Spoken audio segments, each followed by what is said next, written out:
Bonjour à tous. Alors on va essayer de regarder ensemble aujourd'hui le mot business parce que depuis que j'ai associé le mot business au mot spiritualité, eh bien je me rends compte que ça vient heurter pas mal de personnes et je trouve ça intéressant d'aller regarder pourquoi.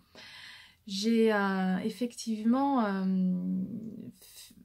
proposé d'aller équilibrer business et spiritualité, entrepreneuriat et spiritualité dans sa vie parce que je n'avais plus envie moi d'être dans cette séparation, d'avoir le côté entrepreneur qui est important chez moi, c'est une véritable motivation, passion et la spiritualité aussi qui prend une grande place, le sacré.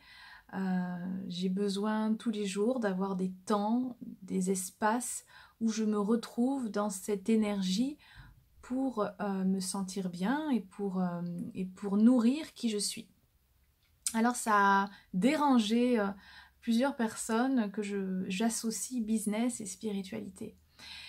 Il y a quelques années, ça m'aurait dérangé aussi, je vous avoue, parce que ce mot business était associé pour moi à une forme d'esclavagisme des grandes multinationales.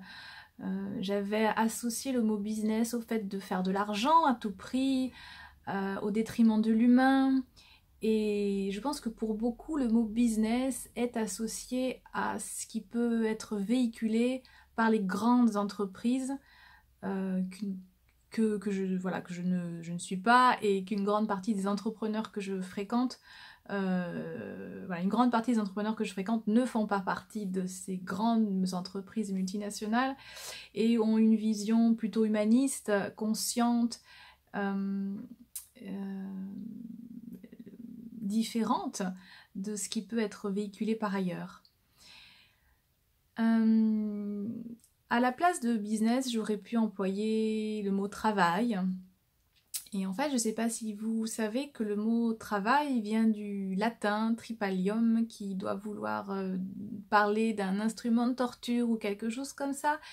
Et je trouve que quelque part, bien parler en permanence, utiliser le mot travail qui en permanence qui est associé à un instrument de torture, ça ne me convient pas non plus. Le mot business, en fait, c'est un mot qui, finalement, si j'enlève toutes les connotations liées à ces grandes multinationales, c'est un mot que je n'ai pas utilisé dans mon enfance, que je n'ai pas entendu dans mon éducation. Et donc, par rapport à mon histoire, eh bien, il est complètement détaché de tout ce que le mot travail, lui, par contre, comporte. Le mot travail, il est lié à tout ce que j'ai entendu moi dans mon histoire de vie, dans mon enfance.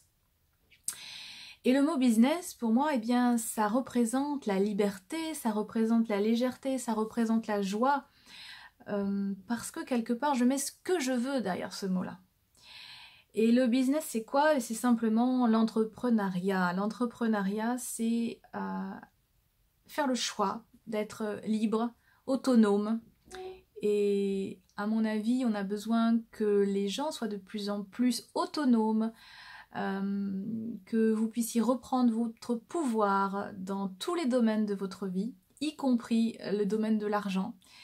Et je pense que chacun peut devenir entrepreneur. Chacun peut, à son niveau, être en capacité de créer son activité, de créer son business et d'en vivre.